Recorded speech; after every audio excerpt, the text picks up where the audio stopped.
Voilà, bonjour tout le monde. Donc, alors aujourd'hui, on va faire un TD qui est très long, qui va durer 3 heures et qui n'est pas forcément facile. Donc le but, c'est de bien se régler. Donc là, on est en automatique et le but, à la fin, ça va être d'avoir un process qui va être corrigé à l'aide d'un correcteur et qui fonctionne bien. Donc il doit avoir 3 qualités. Il doit être stable, précis, et on doit pouvoir contrôler la dynamique. Donc la dynamique, ça veut dire contrôler le premier dépassement ainsi que le temps de réponse à 5%. Okay, c'est ça le but du jeu. Alors, moi je prends toujours ce qu'on appelle un système asservi avec un retour unitaire, c'est ultra classique, hein, on dira pas plus 2. Et j'ai 2 boîtes, sachant que cette boîte-là que j'appelle G2P, c'est votre process qu'on cherche à contrôler. Donc votre process, ça peut être une chaîne de production, ça peut être une voiture électrique pour faire de la vitesse, par exemple, pour réguler la vitesse, ça peut être la température d'eau dans un réacteur nucléaire ou la pression à 160 bars dans un réacteur nucléaire. Et la température, c'est dans les 320 degrés. OK? Donc tout ça, c'est régulé. OK? Si on prend le process tout seul, en général, ça ne marche pas bien. Donc qu'est-ce qu'on fait? On lui rajoute ces 2 boîtes. Donc ça, c'est ce qu'on appelle un comparateur, et ça, c'est le correcteur, qui peut être soit P, proportionnel, I, intégral, D, dérivé. Et si on rajoute ça, à la fin, si on se débrouille bien, eh bien ça marche bien, c'est-à-dire qu'on est stable, précis, et on contrôle bien la dynamique. OK? Ça marche? C'est ça le cahier des charges. Alors, en automatique, il existe 5-6 outils pour faire ça. Et parfois, les outils qu'on utilise, ils sont spécifiques à un modèle ou une méthodologie, donc en fait, c'est toujours des cas particuliers. Mais il y a un outil que moi je préfère, c'est ce qu'on appelle la BAC de Black, ou le diagramme de Black, parce qu'avec ça, on arrive toujours, quel que soit le process, à bien se régler. Ok? Toujours. Après, la méthodologie, c'est pas forcément simple. Ok? Alors avant de commencer de but en blanc le TD, je vous explique grosso modo la méthodologie. Alors, donc moi j'ai déjà le corrigé, et ça va se passer comme ça. Voilà. Bon. Donc là, on a un diagramme de Black. Alors, on ne voit pas super bien, mais alors ici, j'ai des phases en degrés, moins 10, moins 20, moins 30, moins 180, et là, j'ai des dB. En bleu, ici, ça va être la première courbe qu'on va tracer, qui va être le process seul, c'est-à-dire sans correcteur, donc qui correspond à la fonction de transfert G2P. Ça marche? Le process seul. De là, on va critiquer la régulation, à savoir si on est stable, précis, etc. Okay? Donc là, on verra tout à l'heure que d'un coup d'œil, on va être... Donc là, on verra, j'ai un peu l'habitude, on va dire. Donc là, on verra que tout à l'heure, on va justifier qu'on est stable, mais qu'on ne va pas être précis. Donc on va avoir une erreur trop importante. Okay? Donc c'est pas bien. Du coup, si on n'est pas précis, il faut rajouter quoi? Il faut rajouter une action intégrale. D'accord? Donc en rajoutant une action intégrale, je sais que je vais devenir précis, donc ça c'est l'aspect bénéfique, mais ça va ralentir un peu mon process. Okay? Donc quand on a une action intégrale, forcément, on verra pourquoi, l'argument, c'est-à-dire le déphasage, il commence toujours à moins 90 degrés par là. Là, c'est moins 90. Et on va commencer avec un gain très très grand. Donc si le gain en boucle ouverte, parce que ça on le trace en boucle ouverte, hein. Si le gain en boucle ouverte est très très grand, vous allez voir qu'on va être précis. D'accord? Donc, la courbe rouge, c'est la corrigée, hein. La bleue, c'est la pas corrigée. Donc on verra qu'on va être stable et précis. Et une fois qu'on a ces 2 qualités, on va utiliser ce qu'on appelle des isogains. Donc on en a parlé un petit peu une fois, mais voilà. Donc c'est une courbe un peu curviligne. Et l'intérêt des isogains, vous voyez là le point rouge qui est là, c'est que ça me permet de régler la dynamique, à savoir le premier dépassement et le temps de réponse à 5%. OK? Donc l'astuce de Black, c'est bien ça qui est intéressant, c'est que ce point-là où j'ai mis une croix bleue, c'est ce qu'on appelle un point qui correspond à la pulsation de résonance, oméga R. Okay? Ça, c'est sans correction. Et ce point-là rouge, c'est ce que je veux, c'est dans mon cahier des charges. Donc, je suis capable de le placer. OK? Donc, je le place là. Donc, on va voir que, logiquement, pour se déplacer du point bleu vers le point rouge, il va falloir déjà se déplacer vers la gauche, c'est-à-dire retirer du déphasage, ok, ou ajouter du déphasage négatif. Donc ça, c'est lié à l'action intégrale. Donc à l'action intégrale, surtout le TI, c'est-à-dire la constante d'intégration. Ok. Donc on sait déjà que pour aller à gauche, il faut ajouter une action intégrale. Le TI, ça va me permettre de calculer le déphasage. Et après, il va falloir descendre. Donc ça, c'est l'action proportionnelle. Et comme on descend d'un certain nombre de dB qui est connu, puisque c'est graphique, on va pouvoir calculer le GR, qu'on appelle le gain réglable. Et si on a fait ça, on a gagné. Ok? D'accord? Alors là, on a les signaux sous black. Et grâce à mon petit logiciel, moi j'ai les signaux en fonction du temps. Et à la fin, pas à la fin. Ici, regardez, là j'ai le signal rouge qui n'est pas corrigé. D'accord? Donc ça, j'ai fait ça avec un logiciel. Ça, en bleu, c'est la consigne, okay, l'échelon d'amplitude qui passe de 0 à 1. Ben, on voit bien qu'ici, on est stable. Ouais. Par contre, l'erreur, elle est là. Donc, tout le monde voit bien qu'on n'est pas précis? Oui? Pas bien. Et à la fin, on aura fait le petit calcul. On va connaître le GR et le TI, qui sont là. Donc le GR, on va trouver dans les 0,14 et une constante de temps d'intégration de l'ordre de 0,93. Et si je simule ça dans le temps, à la fin, on va voir la courbe rouge, on voit qu'on est stable, on voit qu'on est précis, parce que je m'arrête bien sur le bleu. Et ici, on a, donc j'ai du curseur, on verra ça tranquillement tout à l'heure. Là, on aura prévu un dépassement de 23%, on l'aura prévu, hein, on l'aura prévu. Et là, quand on le mesure, si j'efface, là, en vert, je ne sais pas si vous voyez, mais en vert, là, j'ai un curseur que j'ai mis sur la pointe, là-haut. Et le curseur, il m'indique 1,23, sachant que l'entrée, c'est 1, ça veut dire qu'il y a un dépassement de 23%. Et ça, c'est ce qu'on veut dans notre cahier des charges. On aura même prévu dans notre cahier des charges un temps de réponse à 5%, qui est par là, et il correspond exactement à ce qu'on a prévu. Je crois que dans mon cahier des charges, c'est 15 secondes. Et tout ça avec Black. Okay, donc l'intérêt de Black, c'est je peux tirer sur ma courbe, ou tirer, la déplacer, ou la déformer. Donc je prévois les deux actions, par exemple proportionnelle intégrale. Et en plus, je suis capable de déterminer leurs paramètres, c'est-à-dire le TI et le GR.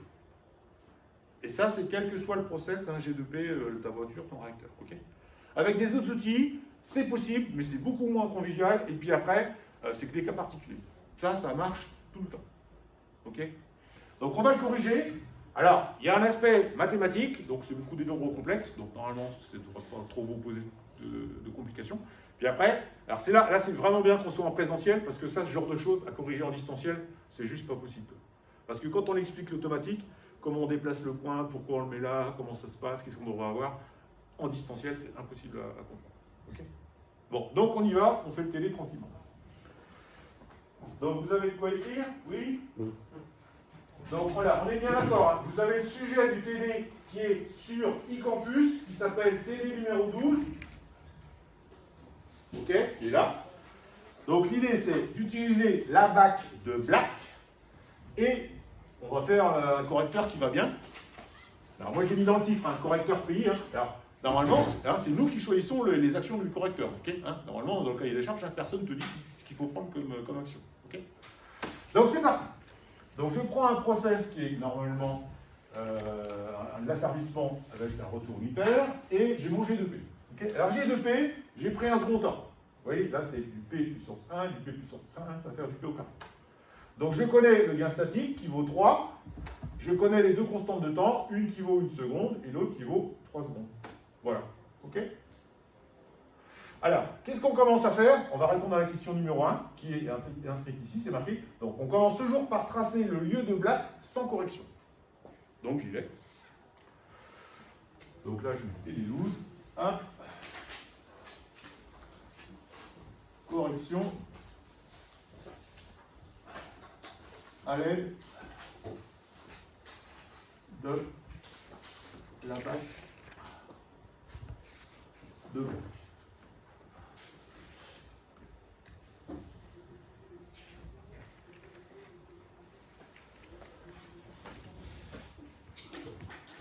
De la BAC. Ouais. La BAC, c'est la feuille que je vous ai distribuée. Hein.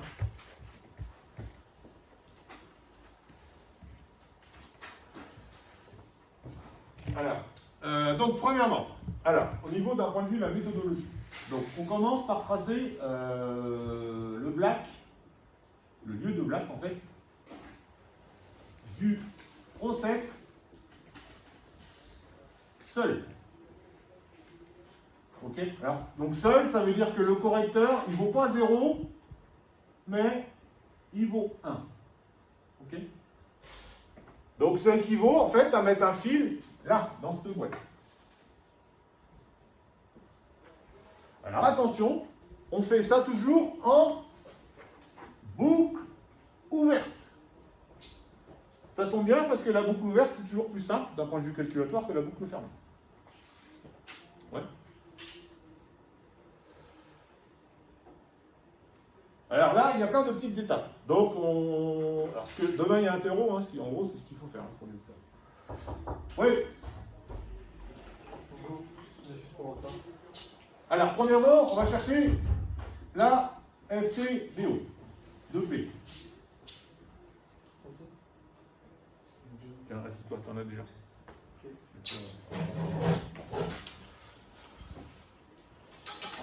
Alors, la FTBO, bon, on l'avait vu un petit peu en cours, en fait, c'est la fonction de transfert en boucle ouverte. En fait, c'est quand on coupe le retour. Donc, la fonction de transfert en boucle ouverte, c'est simplement la multiplication des boîtes qui sont là, qu'on appelle fonction de transfert. Donc, c'est C de P fois G de P.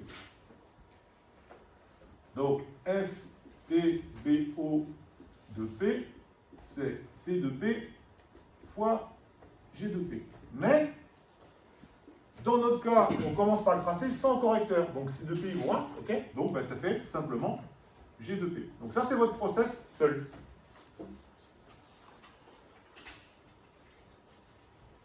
Après, quand on étudie ce genre de système, même en TP, hein, donc il y a un TP qui est comme ça, on se met ce qu'on appelle un régime harmonique.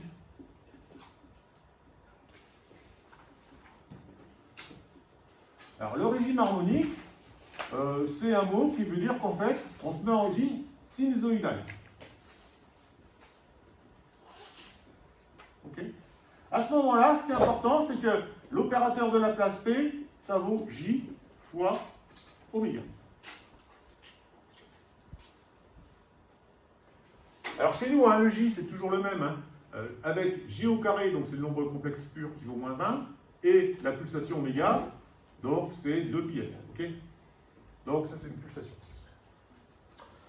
Donc ben, on va remplacer P par J oméga là-dedans. Donc ça nous fait la fonction de transfert en boucle ouverte de J oméga égale hein. Donc je prends la fonction de transfert G de P qui est inscrite ici, d'accord, hein, et puis je remplace les P par des J oméga. D'accord. Et puis je vais prendre des valeurs numériques pour le gain statique, la constante de temps T1 et T2. Alors pour le gain statique, donc j'ai 3, 1 plus J oméga. Alors taux 1, j'ai pris 1 seconde. Et puis là, ça fait 1 plus J 3 oméga, parce que j'ai pris une constante de temps T2 qui valait 3 ans. Ok.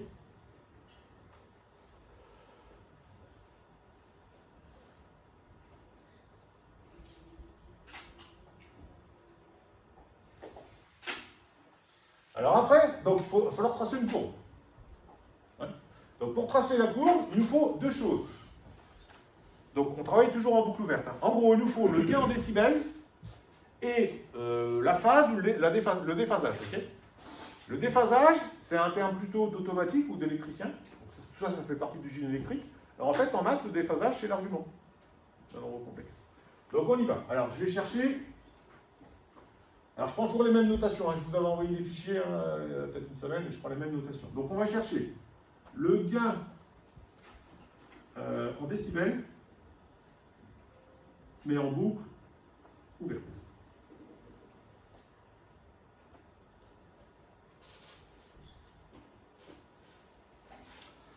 C'est pour ça que là, je l'appelle G2P puis GE. Hein.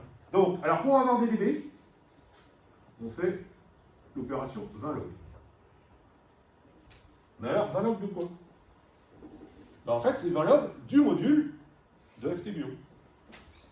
Du module de FTBO de J oméga. Ok, voilà. Donc ça, bon, on l'a peut-être vu en première année avec le diagramme de Bode, etc. Hein, voilà. Donc là c'est plus du tout de l'automatique hein, ou de la régulation. Là, c'est des maths, hein, il faut calculer un module. Yes. Bon, ben voilà, hein, on y va. Donc ça nous fait 20 log. Et je cherche donc le module de ce qui est au-dessus. Ouais. D'accord? Donc, alors, il faut toujours, hein, pour moi, il y a 3 paquets, hein, d'accord? Il y a le paquet numéro 3, il y a le paquet ici, puis il y a le paquet ici. Okay, d'accord?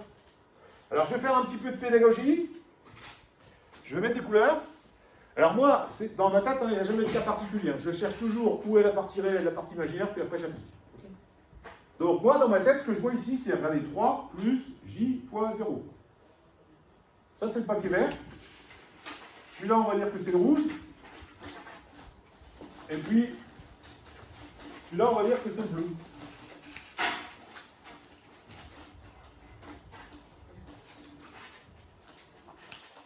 Alors, c'est quoi le module du paquet vert? C'est combien? 3.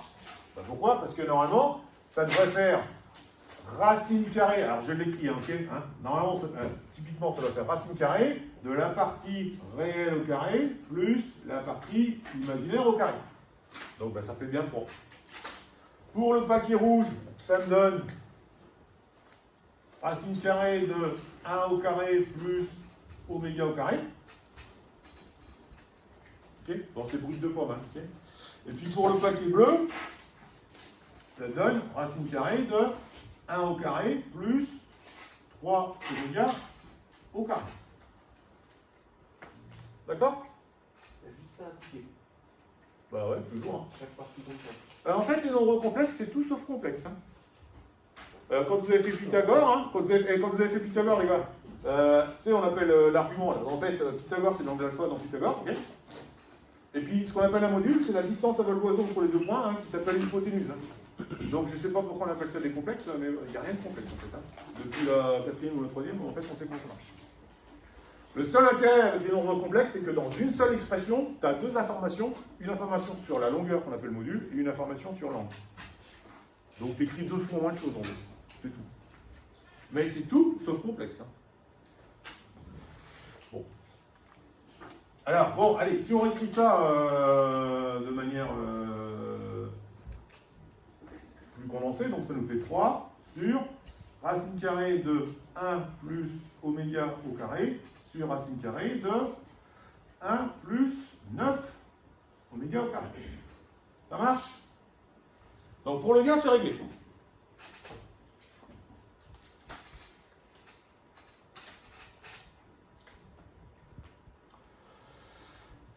Maintenant, je vais chercher le delta phi, on peut appeler donc en génie électrique le déphasage, mais qui correspond en fait à l'argument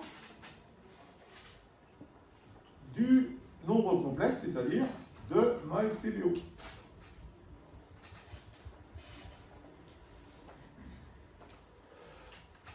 Donc là, c'est pareil, il ne faut pas se poser trop de questions. On avait vu ça un petit peu l'an dernier, vous avez dû voir ça. J'ai toujours 3 paquets. OK? Donc, comment on fait? Méthode systématique, il n'y a pas de cas particulier, on ne se trompe jamais. Alors, égal.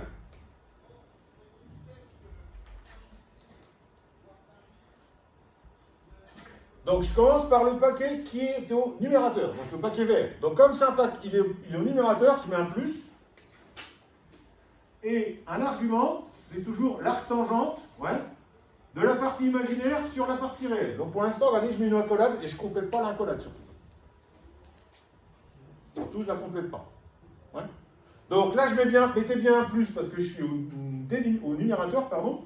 Et après, je vais faire un paquet rouge, je mets un moins.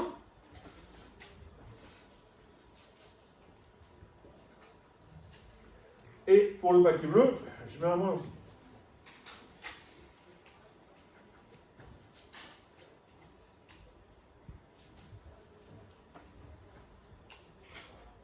Puis après, on complète.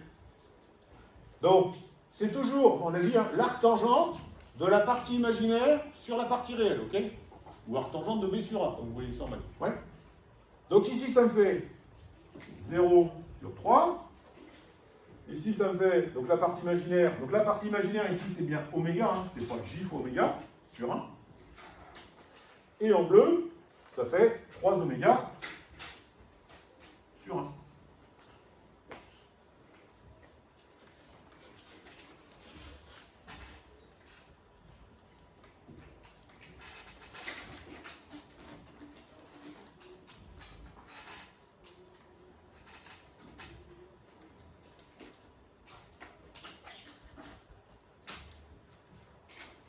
Ok? Ça va ça ou pas? Oui. Du coup, bon, bah, si on simplifie, ça nous fait moins arc tangent de oméga, moins arc tangent de 3 oméga. Alors bien sûr, si on prend un petit peu de temps comme ça, où on fait un peu de pédagogie, c'est-à-dire que tout à l'heure, quand on va le corriger avec le pays, ben, souvent il y en a qui se plantent pour calculer ça. Bon, ça, c'est des maths. Ok? C'est pas de l'automatique.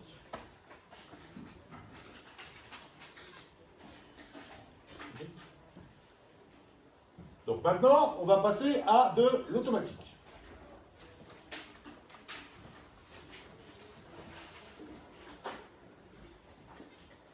Donc on va regarder un diagramme de Black. Je suis perdu maintenant. Je vois. Un diagramme de Black vierge. Là j'ai du bol. Voilà, là j'en ai.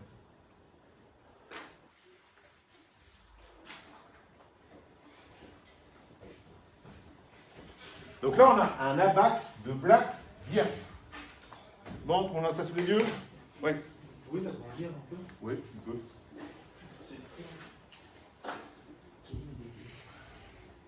Voilà.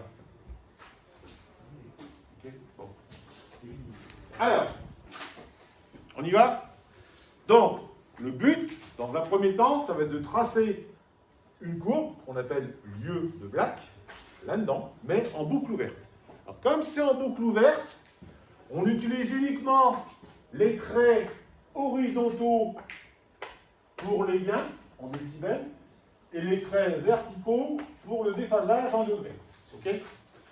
On n'utilise pas les courbes bizarroïdes là, qu'on appelle isogames. Ça sera pour la boucle fermée, ça sera dans une heure.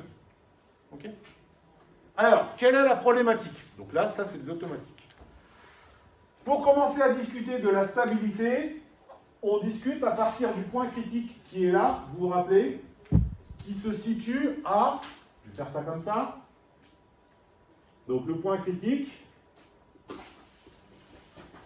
il est à 0 dB moins 180 degrés de phase. D'accord? Bon. Ici, on a deux formules pour le gain et puis pour l'argument, donc le déphasage, et on va tracer une courbe. Sauf que les deux formules dépendent de la pulsation oméga. Ouais. Donc la question, c'est qu'est-ce qu'on va prendre pour oméga quand on est tout seul, hein, ok? Là, il n'y a pas, quand vous serez tout seul, hein, ou moi quand je suis tout seul, il n'y a pas quelqu'un qui me dit dans mon dos, tiens, oméga, il faut prendre entre 1 et 10, ou entre 10 et 100. Ouais. Alors, si on prend de manière arbitraire oméga et qu'on fait un peu du n'importe quoi, ça se trouve, la courbe que vous allez tracer, elle va être par là. Ben, si on trace une courbe par là, on est à côté de la plaque. Parce que nous, la discussion, en fait, grosso modo, il faut toujours qu'on soit par là. Grosso modo, ok? Ouais. Mais pas par là, ni par là. Ouais. Donc il faut trouver un oméga, enfin des valeurs d'oméga par ici. D'accord? Ouais. Alors c'est là justement que on est en présentiel et pas en distanciel, et donc en fait, entre guillemets, vous pouvez bénéficier de mon expérience. Alors, souvent, quand on définit un cahier des charges, quand ça fonctionne bien, pour la suite, on va définir un dépassement de l'ordre de 23%. C'est assez classique, un premier dépassement de l'ordre de 23%. Okay? Et à ce moment-là, on aura un isogain, qu'on appelle QRDB, qui va valoir 2,3 dB. Je ne sais pas si vous le voyez là, c'est celui qui est en très gras là. Okay? Donc notre courbe, il va falloir qu'elle vienne tangenter ce point-là. Ok. tangentée. Alors tangentée, ça ne veut pas dire transpercée. Voilà. Donc notre courbe corrigée, attention, regardez bien, c'est là qu'il faut se concentrer. La courbe, une fois qu'elle va être bien corrigée, il va falloir qu'elle vienne tangenter cette courbe-là. D'accord? Alors, une fois corrigée. Donc, et forcément, si on est précis, il y aura une action intégrale. Et tout à l'heure, j'ai dit, quand il y a une action intégrale, on va commencer tout en haut et à moins 90 degrés. C'est-à-dire, on va commencer par là. On va arriver de par là. Et très souvent, on finit par là. Ouais? D'accord? Donc de là, regardez bien. Si on tend, alors, vous voyez là, le 2,3 là, en très grave ou pas? Ouais, en très grave. Hein, ça. Donc il faut tangenter ça. Donc déjà, première solution, si je fais ça, c'est bien ou c'est pas bien?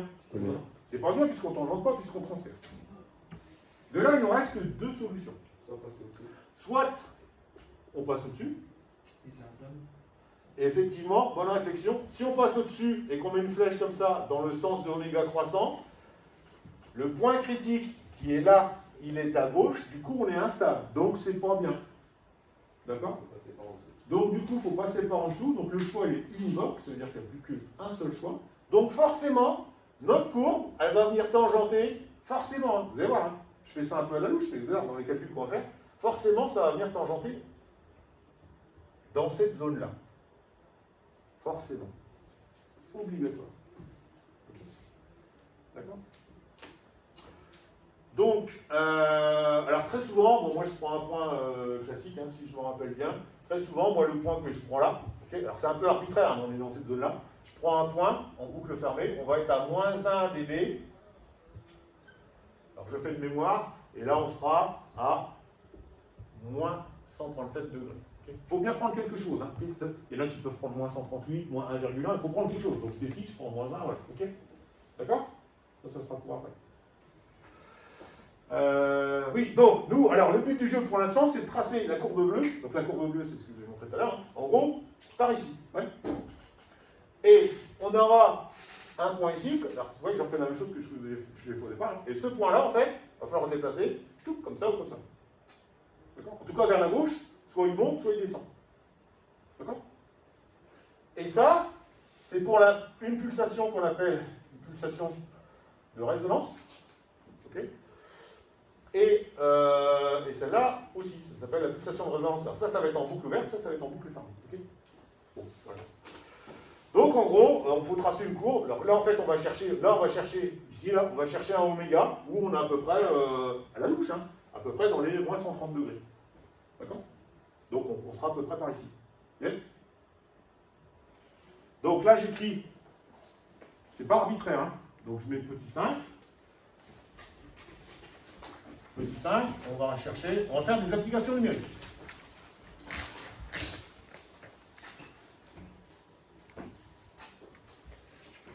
Donc on va faire un tableau.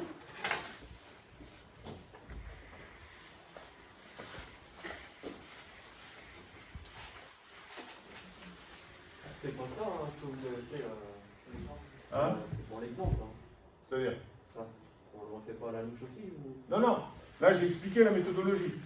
Voilà. Ce que j'ai expliqué là, c'est que forcément, on va venir tangenter par là, et qu'il va falloir nous qu'on trouve un oméga en boucle ouverte, là, c'est ce qu'on va chercher, qui donne à peu près un déphasage de moins 130 degrés, à peu près, quoi. Moins 137, enfin moins 140, en tout cas dans cette zone-là. Et pas un déphasage qui donne moins 200.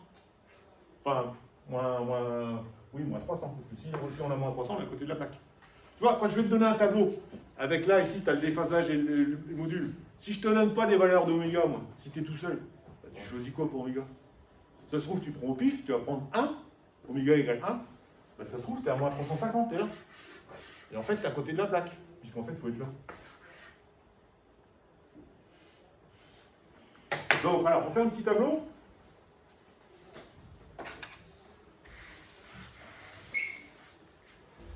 Alors, on fait ça à main levée. Hop. Alors, je vais faire 5 lignes.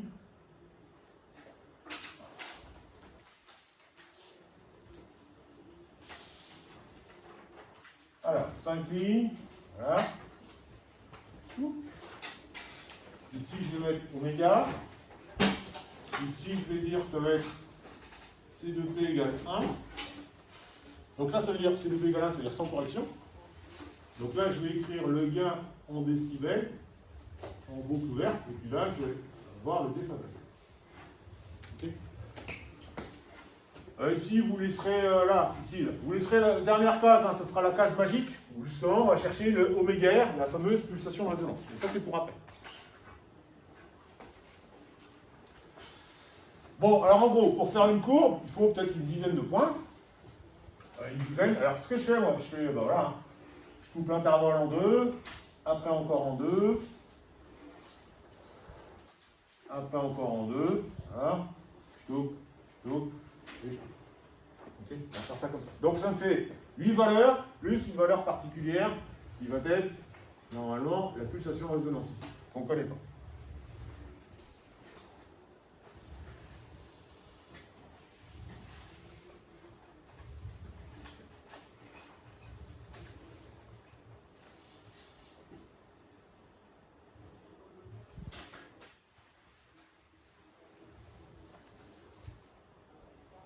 Donc la pulsation de résonance, normalement, on ne la connaît pas puisqu'on n'a pas encore défini notre cahier des charges hein, pour l'instant.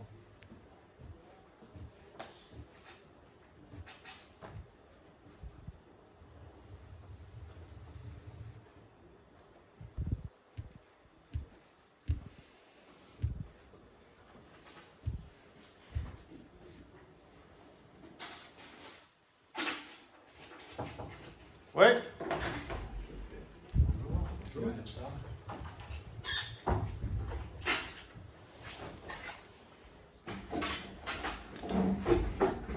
Donc là, je vous invite à sortir vos machines à calculer là. Ce sera bien. Ou un PC, je sais pas, quelque chose quoi. Ouais.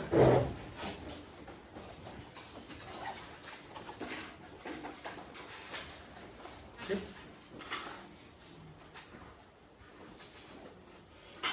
Donc alors, on a dit, il faut tracer une courbe par ici. D'accord? Par là, en gros. Hein? D'accord? Par là. Donc, le milieu, on va dire que c'est par ici. Donc, par ici, ça fait à peu près, allez hop, un déphasage, tu peux le voir, à peu près de moins 120. Oui. Donc, ce point-là, il sera au milieu du tableau. Donc, je prends le milieu du tableau, et puis je dis, le milieu du tableau, il est par ici. Là, ici, voilà, je mets moins 120 degrés. Donc là, vous me cherchez à la calculatrice, à l'aide de l'expression du déphasage, là, qui vaut moins arc tangente oméga, moins arc tangente 3 oméga, ouais. Vous tâtonnez à la machine, avec des oméga, hein, pour avoir moins 120 degrés. Bon, vous prenez oméga égale 1, oméga égale 10, oméga égale 0,1, puis vous tâtonnez. Le but, c'est de trouver à peu près moins 120.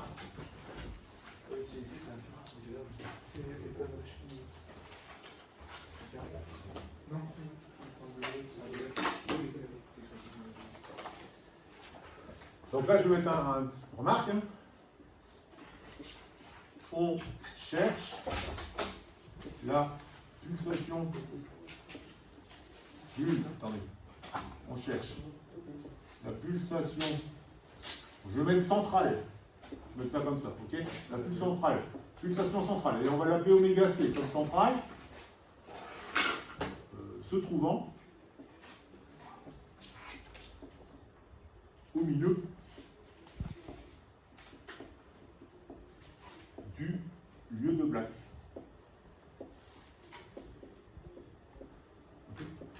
Donc le lieu, c'est la courbe. Hein. Donc, A, delta phi, qui vaut à peu près moins 120 degrés. Donc ça, quand vous êtes tout seul, quand vous n'avez jamais fait, tu ne peux pas deviner. Et si tu en fais 2-3, tu verras que c'est toujours la même chose. Donc alors, ce qui serait bien, c'est qu'il y en a un ou deux qui cherchent ça. Pour 1,09, j'ai moins 120 degrés. Ok. 1,09. Attends, je vérifie. Je vois que tu cherches là, s'il y en a un deux qui cherchent. J'ai 1,08 et j'ai 120. Ok. 0,56. Bon. Attends, je cherche un truc, moi, je vérifie. Vite fait.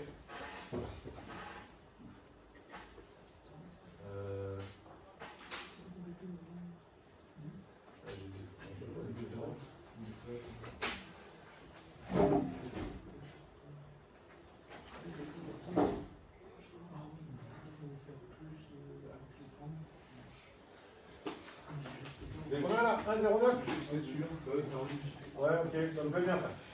Bon, ça me plaît bien ça, votre histoire, votre valeur. Donc, alors, donc, la puissance, on part sur 1,09, c'est ça? Ça fait moins 120? Hein? Donc là, je mets au milieu du tableau, donc 1,09. Donc ça, ce sont des radians par seconde. D'accord? Hein? Donc après, ben, il faut plusieurs points. Donc on va tracer jusque une décade après. Alors une décade après, ben, ça va être 10 fois oméga C, ben, c'est-à-dire à peu près 10,9, mettons. D'accord? Alors après, on prend un petit peu au pif. Hein. Ici, je vais prendre genre 2, puis là, je vais prendre 5. C'est arbitraire. Et puis ici, là, on va tracer une courbe donc jusqu'à une décade avant, c'est-à-dire à 0,1 fois oméga C. Donc ça fait à peu près 0,11. Ok, on va prendre ça. Donc là, ce qu'on les valeurs, je vous attends. Et puis alors, qu'est-ce qu'on va prendre là? Je sais pas moi. On va prendre 0,2 puis 0,5. Allez, hop. De toute façon, alors, comme la première courbe, hein, comme il n'y a pas d'action intégrale ici, dans mon modèle, ici, il n'y a pas d'action intégrale, hein, puisqu'il n'y a pas de P tout seul. Je passe.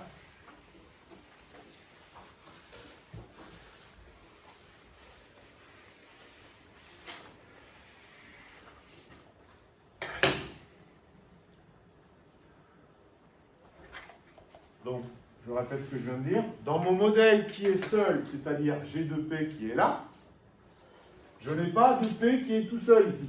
Okay, j'ai du 1 plus Pto, mais je n'ai pas de P tout seul. Donc ça veut dire que je n'ai pas d'action intégrale. Donc je suis sûr que ma première courbe, ça ne va pas être précis. Du coup, ça ne sert à rien de passer 2 heures pour faire un joli signal avec 15 points ou 20 points, puisqu'en fait, ça ne va pas être bien. Donc on dessine juste l'allure avec 5-6 points, ça va suffire. Ouais. On met rien dans la première colonne? Si. Alors, la première colonne, attention, super important, ça va correspondre au ce qu'on appelle le régime permanent. Quand ça ne bouge plus, quand on est stabilisé. Ok? Alors ça va être le régime permanent.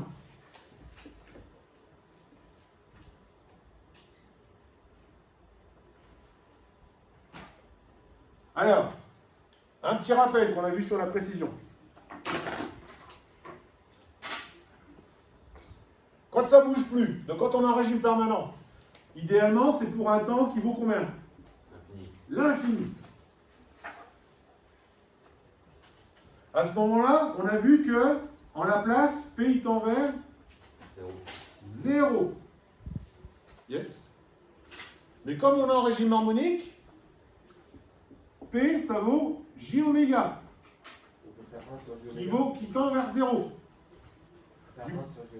Du coup, ça veut dire que oméga, il doit tendre vers, logiquement, 0. Donc, pour nous, le régime permanent, c'est quand on a un oméga tout petit. Okay, tout petit devant celle-là. Donc moi, souvent, ce que je fais pour le régime permanent, je vais prendre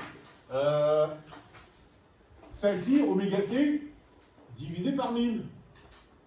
Ok? C'est tout petit, donc ça va être le régime permanent. Donc chez nous, à la louche, ça va être, comme là c'est 1, je vais prendre, allez, 0,001. D'accord? Ça sera mon régime permanent. Alors c'est grâce à ces points-là que je vais savoir si je suis précis ou pas. Hein? Ok?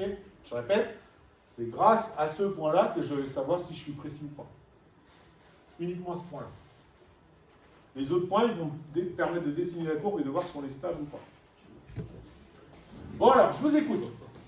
Qu'est-ce qui est écrit au-dessus du 0,001? Oméga C divisé par 1000. Oméga central divisé par 1000. Donc tout petit oméga. Alors, est-ce que quelqu'un a les phases là? Allez, du coup, je t'écoute. Pour 0,11, j'ai moins 27,5 degrés. Bon, voilà, on va arrondir. Tu arrondis à l'anti le plus proche. Après. Après, j'ai moins 42. Ouais. Moins 83. Ouais. Pour 2, j'ai moins 147. Ouais. Et pour 5, j'ai moins 158. Ouais. 158. Et pour celui-là? Ok, ça marche. Quelqu'un a fait pour ça? Alors là, normalement, on a quasiment 0 degré. 0,23. Bon, donc, ok, je mets 0. Hein. De toute façon, on a vu l'échelle, on met 0. Hein. Est-ce que quelqu'un a les dB? Alors, vous cherchez les dB, et cherchez déjà pour la pulsation qui vaut oméga C, voir si on a deux personnes qui ont la même chose. Pour 5 j'ai noté c'est moins 165. Pour combien? 5? Quelqu'un d'autre avait les valeurs là? Romain, t'avais les valeurs? T'avais ça aussi ou pas? Désolé, c'était pareil. C'est bon ça? Ok. Donc on cherche les dB. Cherchez déjà pour la pulsation centrale là, voir s'il y en a deux, trois qui ont la même valeur.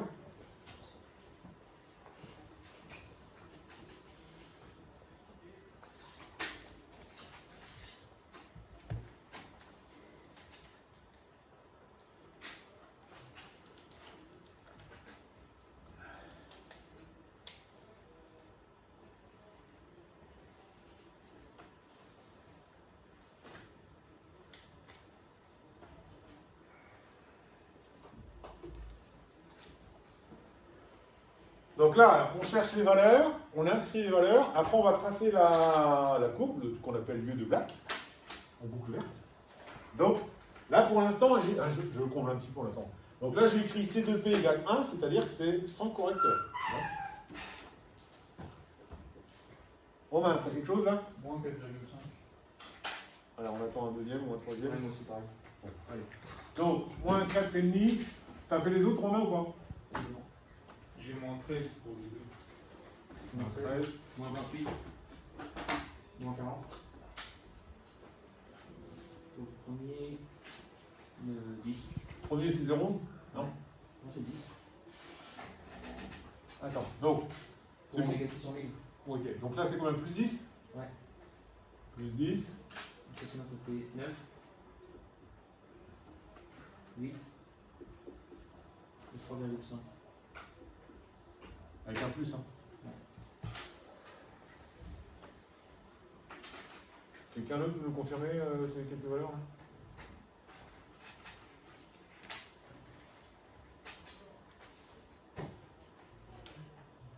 là? Le moins 13, là, qui c'est qui l'avait là? Monsieur Saraf, il l'avait? Ouais. Et moins 13. Pour deux, tu l'as vu ou pas? Ouais, oui. C'est bon, c'était moins 13 aussi là? Ouais. Ok, bon, on va dire que c'est bon, ouais.